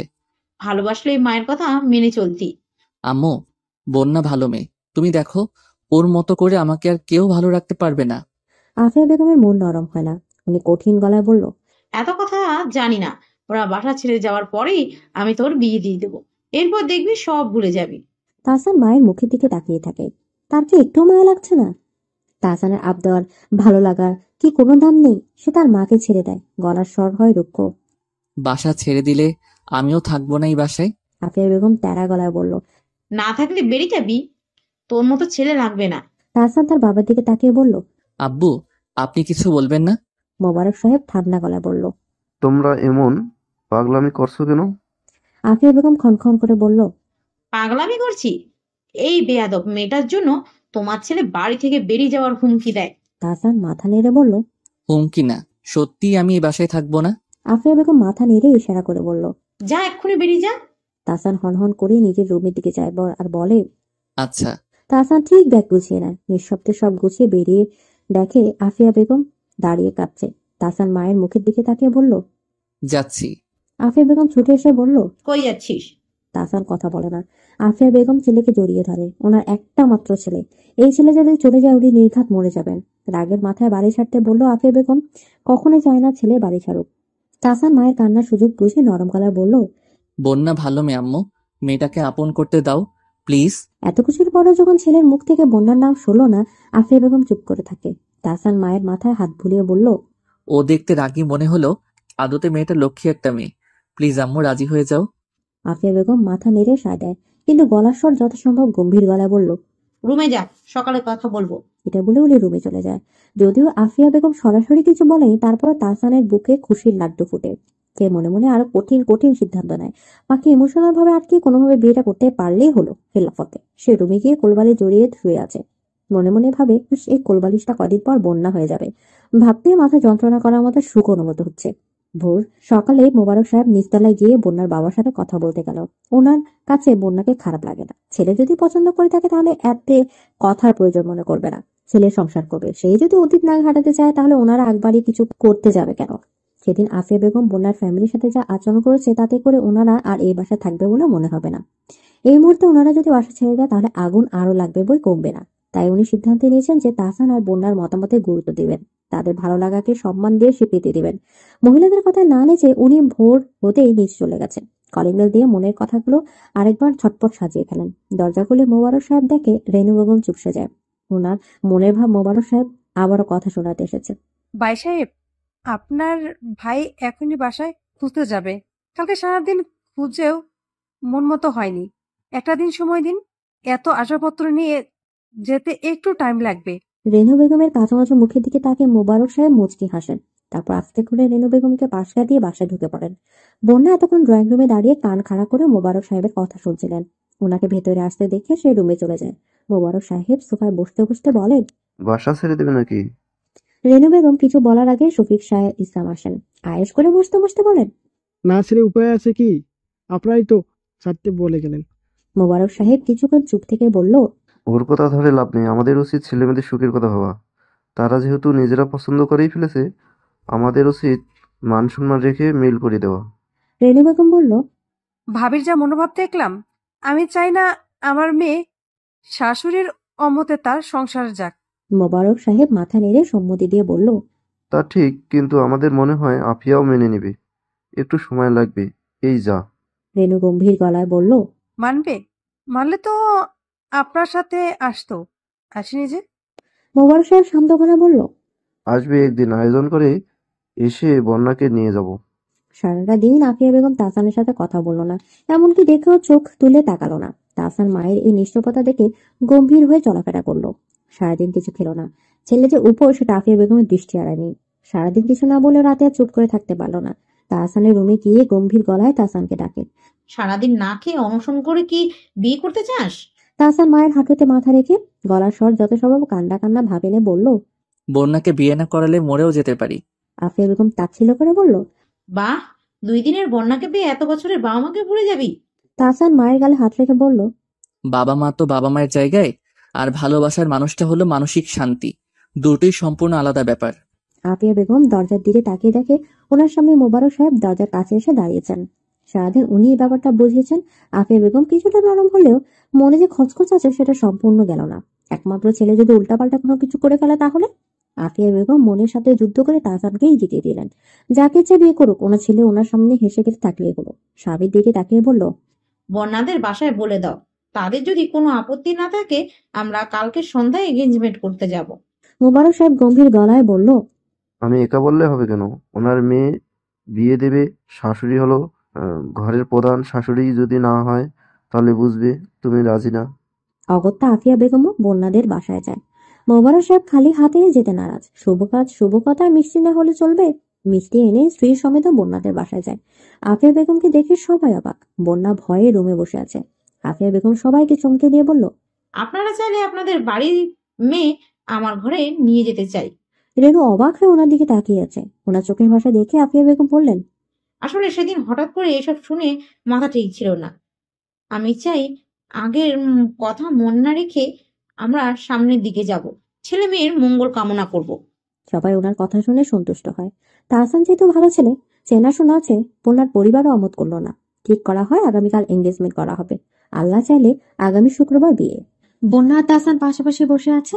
আজকে আর কোনো লুকোচুরি নেই। আজকে প্রকাশ্যে দুজন পাশাপাশি বসে আছে। বন্যা আর চোখে তাহসানের দিকে তাকায়। সাদা পাঞ্জাবি দিয়ে ছেলেটাকে কি সুন্দর লাগছে। বন্যার চোখ মুখ মুগ্ধতায় ছেয়ে যায়। এই পুরুষটা তার একান্তই তার।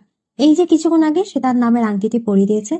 বন্যা চারপাশে কে আছে কিংবা কে কি বলছে এসব কথায় তার মনোযোগ নেই। তার সম্পূর্ণ মনোযোগ তাহসানের গা থেকে ভুরভুর করে ভেসে আসা পারফিউমের ঘ্রাণে। সে নিঃশব্দে শ্বাস টেনে ফুসফুস ভর্তি করায় ব্যস্ত। বন্যার মনে হলো সে খুব ভাগ্যবতী। ভাগ্যবতী না হলে তাহসানের মতো এমন লোককে ছেড়ে সে পাবে কেন? লাজ লজ্জা ভুলে বন্যা তাহসানের দিকে তাকিয়ে থাকে। তাহসান সারাদিন ছটফট করে কাটিয়েছে। বন্যা ফোনে কথা বলেনি, বলেছে ভীষণ কাজ, কথা বলা যাবে না। তাহসান বন্যার কথায় সায় দিলেও মনে মনে খুব চেয়েছিল বন্যা কথা বলুক, কিন্তু তার তৃষ্ণার্ত মন উপর জেনেও বন্যা সারাদিন ফোন দেয়নি। সন্ধ্যা 8টায় তারা সবাই বন্যাদের বাসা যায়। তাহসান উত্তেজনায় ছটফট করছে। বাবা মা যে এত সহজে মেনে নেবে তা সে কল্পনাও করেনি। বন্যাকে একেবারে নিজের করে পাওয়ার খুশিতে মনটা ফুরফুরে লাগছে। বন্যাকে যখন সে আংটি পরিয়ে দিচ্ছিল তখন তার মনে হচ্ছিল বন্যা অর্ধেক তার হয়ে গেছে। হালকা হলুদ জামদানিতে বন্যাকে হলুদের পাখির মতোই মিষ্টি দেখাচ্ছিল। তাহসান ভদ্রতা বজায় রাখতে সবার সাথে কথা বলল, বারবার চোখের দৃষ্টি ঘুরে ফিরে বন্যার মাঝে এসে আটকাচ্ছে। বন্যাও যে তাকে দেখছে এটা বেশ বুঝতে পারছে। সবার অগোচরে তাহসান বন্যার হাত ধরে বৃদ্ধাঙ্গুলি দ্বারা ঘষে চোখ টিপে ফিসফিস করে বলল, এত সুন্দর লাগছে কেন? মেরে ফেলার পায়তারা করছো নাকি? বন্যা উত্তরে কিছু বলে না, শুধু মুচকি হাসে।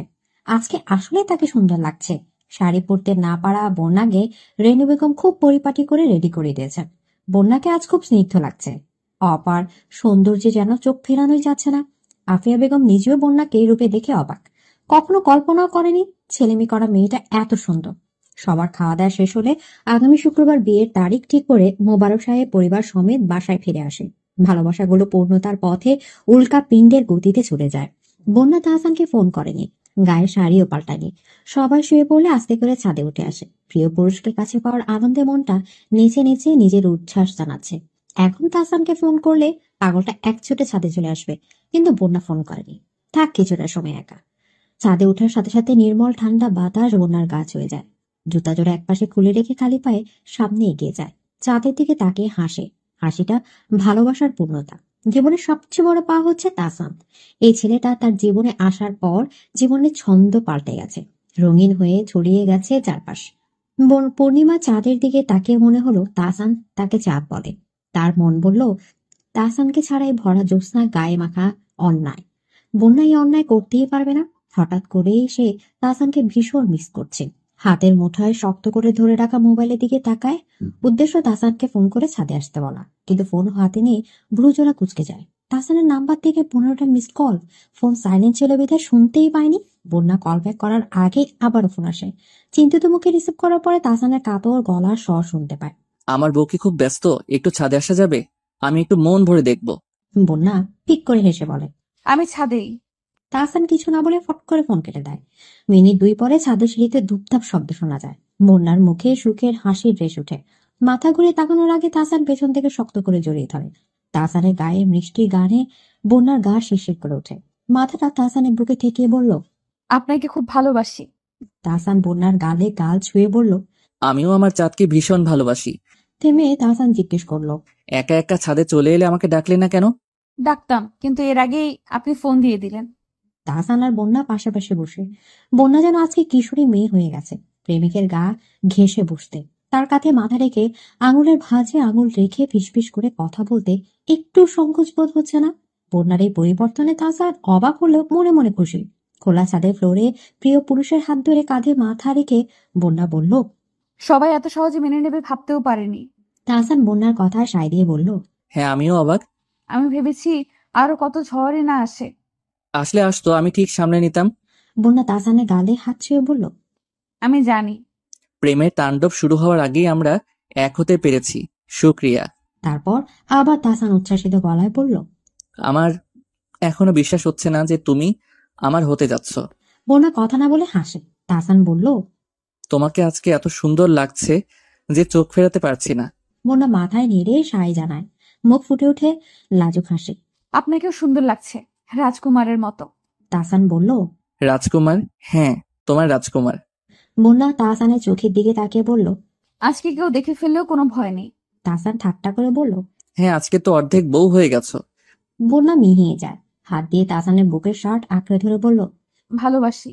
তাহসান বন্যার কাতর গলার স্বর শুনে বলল, আজকে কি হয়েছে? এত ভালোবাসি ভালোবাসি করছো কেন? অন্যদিন তো আবদার করেও শুনতে পারি না। বন্যা কিছুক্ষণ চুপ করে থেকে বলল, ভালো লাগছে বলতে। তাছাড়া আর যদি বলার সুযোগ না পাই? সুযোগ পাবে না কেন? যদি মরে যাই? তাহসান কিভাবে যেন চুপসে যায়। মন খারাপের শত শত নৌকা এসে তার মনের আঙিনায় ভিড় জমায়। এসব বলো না তো, আমি তোমায় নিয়ে বাঁচতে চাই 1000 বছর। বন্যা তাহসানের মন খারাপ লক্ষ্য করে বলল, শোনেন, বলো। বলেছিলাম না বিয়ের রাতে সারাটা রাত আপনার বুকে জড়িয়ে রাখবো, মাথা রাখবো। হ্যাঁ। মনে রাখবেন কিন্তু। তাহসান হেসে বন্যাকে বুকে জড়িয়ে বলল, তোমার আবদার আবার মনে থাকবে না? সব ইচ্ছা পূরণ করব। বন্যা বলল, আমায় ভীষণ ভালোবাসবেন, সারাক্ষণ আদরে আদরে রাখবেন। তাহসানের শ্বাস ঘন হয়। বন্যার গালে ছোট্ট করে চুমু দিয়ে বলল, খুব আদর করব। আমরা বিয়ের পরে অনেক ঘুরতে যাব। আচ্ছা। বন্যা তাহসানের বুকে নাক ঘষে বলল, আপনার গায়ের গ্রান এত মিষ্টি কেন? তোমার ভালো লাগছে? সারাক্ষণ নিঃশ্বাস নিতে ইচ্ছে করছে। তাহসান আদরে গলায় বলল, বন্যা, আজকে এত ভালোবেসে কথা বলছো যে আমার ইচ্ছে করছে এখনই বিয়ে করে ফেলি। বন্যা তাহসানকে শক্ত করে জড়িয়ে ধরে। তাহসানকে জড়িয়ে ধরলে বন্যার অন্যরকম শান্তি অনুভব হয়। ভীষণ আদর মাখা গলায় ফিসফিস করে বলল, আরো শক্ত করে জড়িয়ে ধরেন না। আপনাকে জড়িয়ে ধরেও যে আমার মন ভরে না। তাহসান আলতো হাতে বন্যাকে নিজের সাথে জড়িয়ে রাখে। বন্যা হঠাৎ কেঁদে দেয়। তাহসানের বুকে ঢুকে যাওয়ার মিথ্যা চেষ্টা করে বলল, আপনার সাথে আমি আরো অনেক বছর বাঁচতে চাই। তাহসান বন্যাকে সান্ত্বনা দিয়ে বলল, আল্লাহ চাইলে বাঁচবো। তাহসান, হুম। বউ বলে ডাকেন না একবার। তাহসান বন্যার চোখে চোখ রেখে বলল, আমার বউ, আমার মিষ্টি বউ, আমার আদরে বউ, আমার বউটাকে এতগুলো ভালোবাসি। তাহসানের এত আদরের কথা শুনেও বন্যা কাঁদে। তার কেন জানি খুব সুখ সুখ যন্ত্রণা হচ্ছে। বিয়ের আর মাত্র 2 দিন বাকি। বিয়ের সব কেনাকাটাই ইতিমধ্যে শেষ। বন্যা সব নিজের পছন্দে কিনেছে। যদিও আফিয়া বেগম প্রথমে রাজি হয়নি, কিন্তু তাহসান আর তাহিয়ার পিড়াপিড়িতে রাজি হয়েছে। বন্যা ভার্সিটিতে থাকাকালে তাহসান বন্যাকে ফোন দেয়। মিহিগলা বলল, আর ভালো লাগে না। কেন? অসুখ করেছে, আমি শান্তি পাচ্ছি না। বন্যা হেসে বলল, তাই? আপনার ওষুধ আমার কাছে। তাহসান বন্যার কথায় হাসে। ওষুধ নিয়ে বসে আছে, আর এখানে যে রোগী ছটফট করে মারা যাচ্ছে সে খেয়াল আছে? আছে, আর একটু ধৈর্য ধরতে হবে। তাহসান হতাশ গলা বলল, শুক্রবার আসতে আর জানো কয়দিন বাকি? মাত্র 2 দিন জনাব। তুমি দিন দিন মিষ্টি হয়ে যাচ্ছ। আপনার বউ হব যে, তাই। আমার লক্ষ্মী বউটা। তাহসানের মুখে বউ ডাক বন্যার বুকে মাতাল করা ঝড় উঠে। ঘন হয়ে আসে গলার স্বর। আবার বউ বলেন না। তাহসান চুপচাপ বোনার আবদার পূরণ করে। আজকাল মেয়েটা তার কাছে যত পাগলামিময় আবদার করে, তার সেও বিনা সংকোচে সব আবদার পূরণ করে। বউ, ও বউ। বন্যার সুখ সুখ লাগে, সুখে চোখ বন্ধ হয়ে যায়। আর একবার প্লিজ। আমার সোনা বউ, টুকটুকি বউ। বন্যা ফিসফিস করে বলল, ভার্সিটি থেকে ফেরার পরে রাতে ছাদে যাব, তারপর আমাকে শক্ত করে জড়িয়ে ধরবেন তো? আপনাকে জড়িয়ে ধরে আমার মন ভরে না। আচ্ছা। তারপর বন্যা ফিসফিস করে বলল, তারপর আমাকে অনেকগুলো চুমু দিবেন। আপনার ঠোঁটের স্পর্শ পেতে ইচ্ছে করছে। আপনার সাথে থেকে আমি খারাপ হয়ে যাচ্ছি। থাক। এখন চলে আসি। আজকে ভার্সিটিতে ক্লাস করতে হবে না? বন্যা মাথা নেড়ে বলল, না না, আজকে আমার ইম্পর্টেন্ট ক্লাস আছে। আচ্ছা, বাসায় এসে ফোন দিও। রাখছি। মোনা ঘন ঘন গলায় বলল, ভালোবাসি হৃদয় পুরুষ। তাহসান হেসে বলল, আচ্ছা। তারপর বন্যা এক অভাবনীয় কাজ করে ফেলল। মোবাইলের স্ক্রিনে ঠোঁট ছুঁয়ে চুমু দিয়ে বলল, আজকে কেন যে আপনাকে এত ভালোবাসতে ইচ্ছে করছে, মনে হচ্ছে জড়িয়ে ধরে বুকে পুরে নি। বন্যার কথা শুনে তাহসানের বুকে তোলপাড় পায়। ফিসফিস করে বলল, এখনই আসি প্লিজ। বন্যা ফিক করে হেসে বলল, জি না, রাতে আসবো। তাহসানের আজকে কেমন ছটফট লাগছে, বুকে কেমন অচেনা জ্বালা পোড়া হচ্ছে। কোনোভাবেই সে স্থির থাকতে পারছে না। বিকালের দিকে আসরের নামাজ পড়ে মনের শান্তির জন্য আরো 2 রাকাত নফল নামাজ পড়ে। মোনাজাতে না চাইতেও কেন জানি কান্না চলে আসে, মুখ ফেটে যায় কান্নায়। আল্লাহর দরবারে ফরিয়াদ করে বলল, আল্লাহ আল্লাহ গো, আমার এই অশান্তির কারণ কি আমি জানি না। মানুষ বলে শরীর এমন জ্বালাপোড়া করলে নাকি প্রিয় কিছুর ক্ষতি হয়। আল্লাহ, আপনি আমার প্রিয় জিনিস হেফাজতে রাখবেন, আমার মনে শান্তি দিন। নবীর উম্মত হিসেবে আপনার দরবারে হাত উঠিয়েছি, খালি হাতে ফিরিয়েন না। আপনি দয়ালু, আপনি আমার সৃষ্টিকর্তা। নামাজ পড়লে তাহসানের শরীর শান্ত হয় না। না চাইতেও চোখ দিয়ে পানি পড়ছে। পকেট হাতড়ে মোবাইল বের করে বন্যাকে ফোন দেয়, কিন্তু তাকে নিরাশ করে ফোন সুইচ অফ ঘোষণা করে। ঘড়িতে সময় প্রায় 5টা। এতক্ষণে বাসা চলে আসার কথা। সে দ্রুত পা চালিয়ে বাসায় আসে। বন্যাদের বাসা কলিং বেল দিয়ে দাঁড়িয়ে থাকে। রেনু বেগম দরজা খুলে জানায় বন্যা আসেনি। তাহসান অগত্যা বাসায় যায়। সিদ্ধান্ত নেয় বন্যা না আসা পর্যন্ত অপেক্ষা করবে। বিকাল 3টা। বন্যা আজকে তাড়াতাড়ি বেরিয়ে যায়। উদ্দেশ্য নিউ মার্কেট যাবে। তাহসানকে একটা ঘড়ি উপহার দিবে। তাহসানের হাতে ঘড়ি খুব মান। ভার্সিটি গেট দিয়ে বেরিয়ে সামনে গিয়ে রিক্সার জন্য দাঁড়ায়। তখনই হঠাৎ কেউ তার মুখ চেপে ধরে বলল, হাতের জোর কমছে না, এখনো আছে। থাক, হাতের জোর লাগবে না, গতরের জোর হইলেই হইবে। বন্যা ছোটার জন্য ছটফট করে, কিন্তু ততক্ষণে কয়েকজন মিলে বন্যাকে ঠেলে গাড়িতে উঠিয়ে ফেলে। তার মুখে এত জোরে চেপে ধরেছে যে চিৎকার করবে দূরের কথা, ঠিকমতো শ্বাসও নিতে পারছে না। এদের সাথে তার কি শত্রুতা কিংবা কি কাজ বন্যার মাথায় আসে না। সে হাত পা নেড়ে নিজেকে ছাড়াতে চায়। এক মোটা করে লোক বন্যার স্তনে হাত বুলিয়ে বলল, মাম্মা, মালটা খাসা, শক্ত করে হাত পা চাইপা ধর, বাসায় নিয়ে তেল উঠেমু। লোকটা স্পর্শে বন্যার সর্বাঙ্গ কেঁপে ওঠে। ঘৃণায় রিড়ি করে ওঠে মস্তিষ্ক। সামনের লোকটাকে এতক্ষণ না ছিল, এখন চিনতে পারছে। সেদিন তিন্নির গায়ে ইচ্ছে করে ধাক্কা দিয়েছিল, আর বন্যা প্রতিবাদ স্বরূপ থাপ্পড় দিয়েছিল। সে থাপ্পড়ের সূত্র ধরে যে তাকে ধরে নিয়ে যাবে, সেটা বন্যা কল্পনা করেনি। কথাবার্তা যা বোঝার সে বুঝে গেছে। ভয় কলিজা মুচড়ে ওঠে। আবার সে কালো রং তাকে মাখিয়ে দিবে। বন্যা গাড়ির সবাইকে লক্ষ্য করে। 13 জন একটা হাই এক্স গাড়িতে বসে আছে। সবগুলো চোখে লোলুপ দৃষ্টি। বন্যার চোখ ফেটে পানি আসে। ইতিমধ্যে একজন বুকে হাত দিচ্ছে। সে চোখ বন্ধ করে আল্লাহকে ডাকে। আজকে কি সে রক্ষা পাবে? তাহসানের বুকে কি যাওয়ার ভাগ্য হবে? তার কিছু হলে তাহসান পাগল হয়ে যাবে। ততক্ষণে গাড়ি নিরিবিলি এক রাস্তায় প্রবেশ করেছে। হঠাৎ গাড়িতে একটা 5তলা বাড়ির সামনে থেমে যায়। সবগুলো ছেলে বেরিয়ে বন্যাকে ঠেলে ভিতরে নিয়ে যায়। দারোয়ান জিজ্ঞাসা চোখে তাকালেও কেউ পাত্তা দেয় না। তাকে 5তলা এক ফ্ল্যাটে নিয়ে যাওয়া হয়। সেদিনের লোকটা বন্যার শার্টে হাত দিয়ে বলল, সেই দিন বেশি জোর হইয়া গিয়েছিল পাখি, আসো আজকে আমার জোর দেখাই। বন্যা তখন কাঁদছে। কাপা গলায় বলল, ভাই আমারে ছেড়ে দেন, আমি আর জীবনেও কাউকে থাপ্পড় দেব না। বন্যার কথা শুনে সবাই অট্ট হাসি দেয়। ছাড়লে এই সবার খিদা কি মিটবে? আজকে তোর জীবনের জ্বালা মিটিয়ে দেব। সারা জীবন আর ছেলেদের কাজ লাগবে না। আপনাকে আমি ভাই ডাকতেছি, প্লিজ আমার এত বড় ক্ষতি করবেন না। ভাই, আমার বিয়ে ঠিক হয়ে আছে। তাই নাকি? তাহলে তো ভালোই, তোমার জামাই সারপ্রাইজ পাইবো। বন্যার সারা বাসায় ছোটাছুটি করে, নিজেকে বাঁচাতে চায়, কিন্তু সবগুলো ছেলে হায়নার মতো টেনে ছিঁড়ে তার কাপড় খুলে দেয়। নিজের এই অবস্থা থেকে বন্যা গলা ফাটিয়ে চিৎকার করে, কিন্তু পশুর কি মায়া আছে? নেই। বন্যা কাতর গলায় তাহসানকে ডাকে, তাহসান, তাহসান, আমাকে বাঁচাও, আমি বাঁচতে চাই তোমার সাথে। কিখন করে একটা ছেলে বন্যার গালে থাপ্পড় দিয়ে বলল, কি আমাদের সাথে হয় না নাকি? আবার ভাকস, এত তেজ, এত। তারপর ঘটনা খুবই মর্মান্তিক। 13 জন ছেলে পর্যায়ক্রমে বন্যাকে শোনা করে।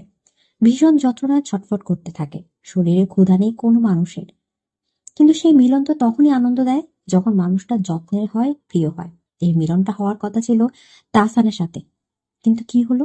বন্যার সাথেই কেন এমন হয়? শরীরের সব শক্তি যেন হাওয়ায় মিঠাইয়ের মতো মিলিয়ে গেছে। চোখ বেয়ে ঝরঝর করে পানি পড়ছে। তার কপালে আল্লাহ সব অমানুষদের কেন দিচ্ছেন? প্রচন্ড যন্ত্রণায় বারবার তাহসানকে মনে পড়ছে। বারবার ফিসফিস করে বলছে, আম্মা, আব্বা, আমারে বাঁচাও। আম্মা, তাহসান তুমি কই? আমাকে নিয়ে যাও না, কষ্ট হচ্ছে। তাহসান। বন্যা সামান্য হাতও নাড়াতে পারছে না। তাকে চেপে ধরে রাখা হয়েছে, সাথে চট থাপ্পড়, অশ্রাব্য ভাষায় গালি। বিকেল 4টা থেকে রাত 10টা অব্দি পালাক্রমে একজনের পর একজন বন্যাকে দর্শন করে। বন্যা মাথা নেড়ে বলল, ভাই আমারে সাইরা দেন ভাই, আমি কাউকে কিচ্ছু বলবো না ভাই, আমারে সাইরা দেন। ছেলেগুলো তখন কাপড় পরছে। মোটা করে লোকটা বলল, কিরে ছাড়মু নাকি খতম করে দিমু?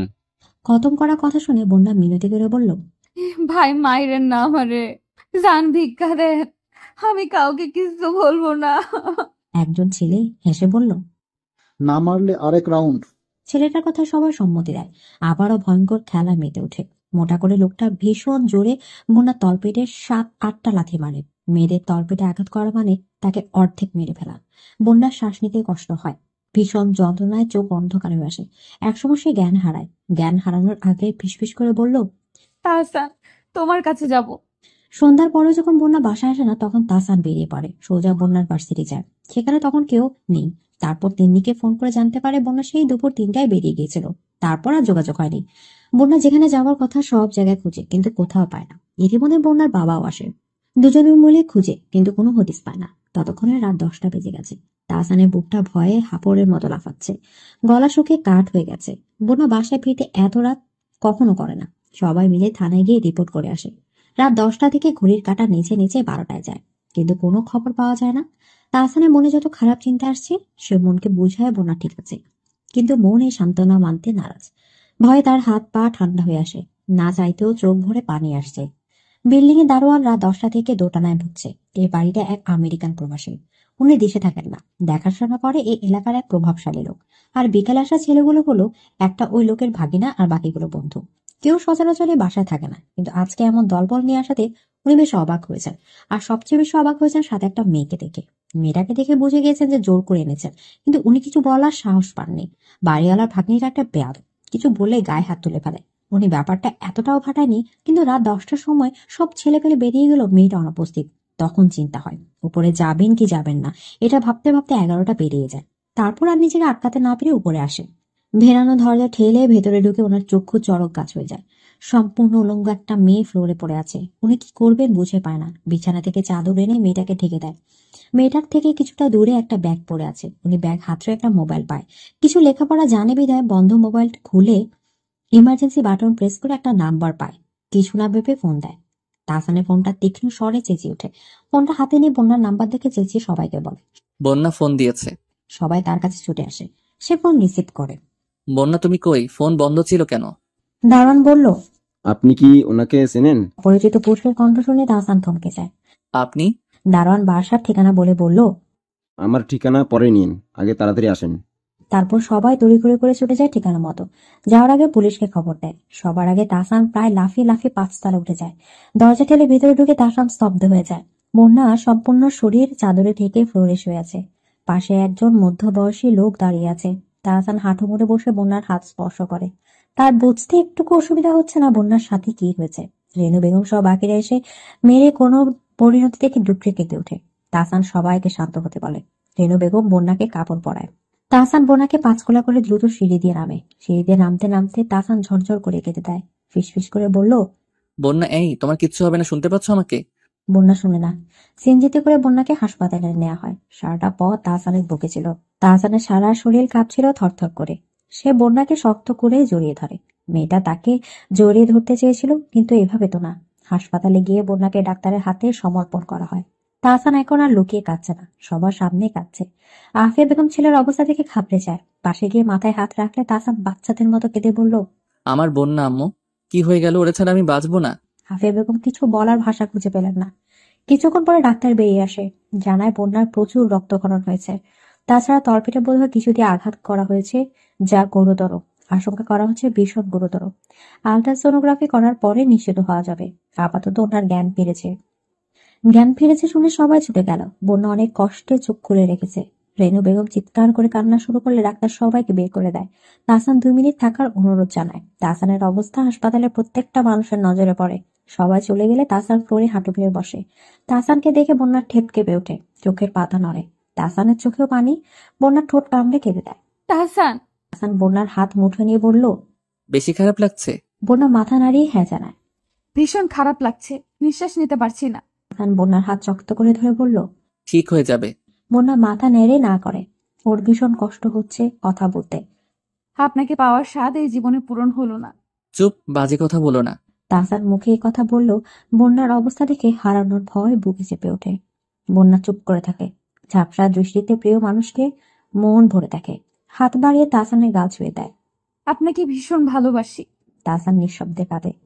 বন্যা হঠাৎ করে জোরে জোরে শ্বাস নেয়। শক্ত করে আঁকড়ে ধরে তাহসানের হাত। তাহসান বন্যার এই উৎকণ্ঠা দেখে বলল, কি হলো বন্যা, বেশি কষ্ট হচ্ছে? বন্যা মাথা নাড়ে, হাত দিয়ে বুকটা দেখায়। শ্বাস নিতে পারছি না কেন তাহসান? ডাক্তার ডাকি? না, একবার জড়িয়ে ধরো শক্ত করে। বন্যা বলতে দেরি তাহসান শক্ত করে জড়িয়ে ধরতে দেখে নেই। বন্যা ঠোঁট ভিজিয়ে নেয়, ফিসফিস করে কান্নারত গলায় বলে, আমি মরে গেলে একটুও পাগলামি করো না। তাহসান চিৎকার করে বলল, মরবে না তুমি, তুমি মরলে আমিও মরে যাব। চাঁদ, আমার জন্য ভালো হয়ে যাও। আপনার সাথে বাঁচতে চাই, মরতে চাই না। বন্যা হু হু করে কেঁদে দেয়। তাহসান শক্ত করে ধরে বলল, বাঁচবে।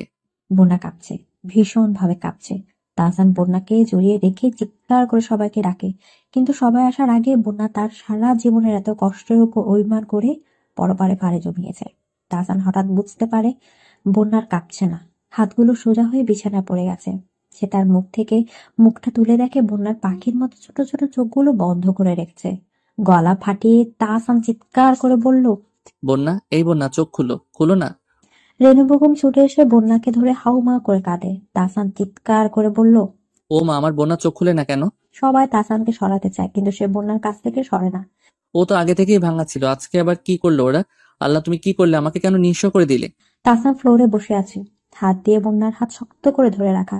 শফিক সাহেব হাতটা সরাতে তাহসান মাথা ফ্লোরে আঘাত করে আর বলে, আমার বন্যা না থাকলে আমিও থাকবো না, আমিও মরতে চাই।